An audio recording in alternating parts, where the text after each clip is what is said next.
నమస్కారం, welcome to our channel. ఈరోజైతే దోశ కోసం అండి నేను బియ్యం నానబెట్టాను. ఇది మామూలు ఒక చిన్న గ్లాసుడు బియ్యం, రేషన్ బియ్యం అండి. అందులోకి ఒక పావు గ్లాస్ కన్నా తక్కువే మినపప్పు వేసాను.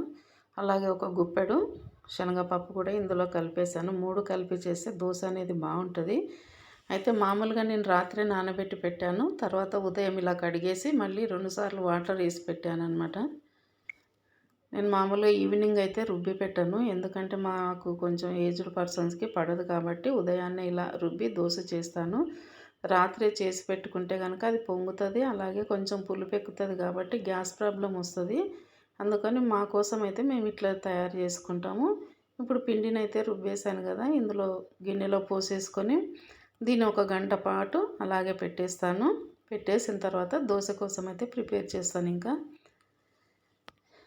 ఇప్పుడు నేను ఇందులోకి అయితే ఆలు కర్రీ ప్రిపేర్ చేసిన అనమాట. 2 చిన్న ఆలుగడ్డలు ఇలా చిన్నగా ముక్కలు కట్ చేసి నీళ్లు పోసి బాగా ఉడకబెట్టేసిన. ఉడికిపోయినాయి కూడా. ఇప్పుడు స్టవ్ మీద కడాయి పెట్టేసి ఇందులోకి తగినంత ఆయిల్ వేసుకొని 2 మీడియం సైజు ఉల్లిపాయలు సన్నగా కట్ చేసి పెట్టుకోవాలి. అంతలోపు ఇందులోకి కొద్దిగా జీలకర్ర ఆవాలు వేసుకుందాం. ఉల్లిపాయలు ఎక్కువ ఉంటేనే కర్రీ బాగుంటుంది, హోటల్లో చేసిన దానిలాగా వస్తుంది సేమ్.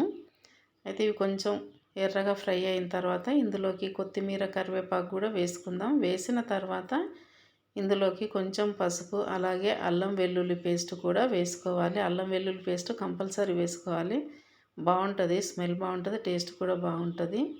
ఇవి 2 వేసుకున్న తర్వాత ఇలా కలిపేసి పెట్టుకొని అంతలోపు ఆలుగడ్డలు అయితే పొట్టు తీసి పెట్టుకుందాం. ఇవి చిన్న ఆలుగడ్డలు పొట్టు తీసాం కదా, ఇందులో వేసుకొని బాగా కలిపి ఉప్పు కూడా ఇందులో యాడ్ చేసి కలిపేసి మూత పెట్టేసుకుంటే ఆవిరికి ఆలుగడ్డ అనేది బాగా ఉడికిపోతుంది. స్పూన్తోనే ఇలా కొట్టేసుకొని స్మాష్ చేసుకోవచ్చు. ఇంకా ఈ కర్రీ అయితే దోశలోకి చాలా బాగుంటుంది. ఎప్పుడు పచ్చడి చేస్తాను కానీ ఈసారి కొంచెం కర్రీ చేద్దామని అనిపించింది కాబట్టి ఇలా ప్రిపేర్ చేశాను. ఉప్పు వేసుకున్న తర్వాత ఇందులోకి ఇష్టం ఉన్న వాళ్ళు పచ్చిమిరపకాయలు వేసుకోవచ్చు, నేనైతే వేయలేదు. కొద్దిగా కారం వేసిన అనమాట. కారం వేసిన తర్వాత కలిపి పెట్టేసుకోవటమే. ఇంకా కూర అయితే దోశకి రెడీ అయిపోయింది కదా, ఇంకా అంతే, మూత పెట్టి పెట్టేసుకోవడమే. కర్రీ ప్రిపేర్ అయిపోయినట్టే. పచ్చిమిర్చి వేస్తేనేమో మనకు కలర్ కొంచెం చేంజ్ అనేది వస్తుంది. ఇప్పుడు దోశ కోసం అయితే పెనం పెట్టేశాను. పెనం బాగా వేడెక్కిన తర్వాత నేను కొంచెం నీళ్ళు అనేది చిలకరించి ఇలా ఉల్లిపాయతో రాస్తాను. ఉల్లిపాయతో రాస్తే కనుక దోశ అనేది బాగా వస్తుంది అంటుకుపోకుండా. ఎందుకంటే చపాతీ కూడా నేను ఇందులోనే చేస్తాను కాబట్టి ఒక్కోసారి అంటుకుపోతుంది. అలా అంటుకోకుండా ఉల్లిపాయ రాయటం. ఇంకంతే, తగినంత పిండి ఇలా వేసుకొని రౌండ్గా తిప్పేసుకోవాలి. తిప్పేసుకున్న తర్వాత కొంచెం అయితే ఆయిల్ చుట్టూ వేసుకుంటే సరిపోతుంది. మామూలుగా రాత్రి పులిసిన పిండి అయితేనేమో ఎర్రగా వస్తుంది దోశ. ఇది అప్పటికప్పుడు చేసింది కాబట్టి అంత కలర్ అయితే రాదు. మాకైతే తినడానికి బాగుంటుంది. ఇంకా గ్యాస్ ప్రాబ్లం అట్లా ఏం ఉండదు, లేకపోతే ఒక్కోసారి అరగనట్టుగా ఉంటుంది. మామూలుగా చిన్న ఏజ్ వాళ్ళకైతే అలా చేసుకుంటే బాగానే ఉంటుంది, కానీ ఇంకా మేమైతే ఇట్లా చేసుకుంటాం ఎప్పుడు. ఇంక అంతే, దోశ రెడీ అయిపోయింది. మిగతా పిండి కూడా సేమ్ అదే ప్రాసెస్లో దోశలు వేసేసుకుందాం.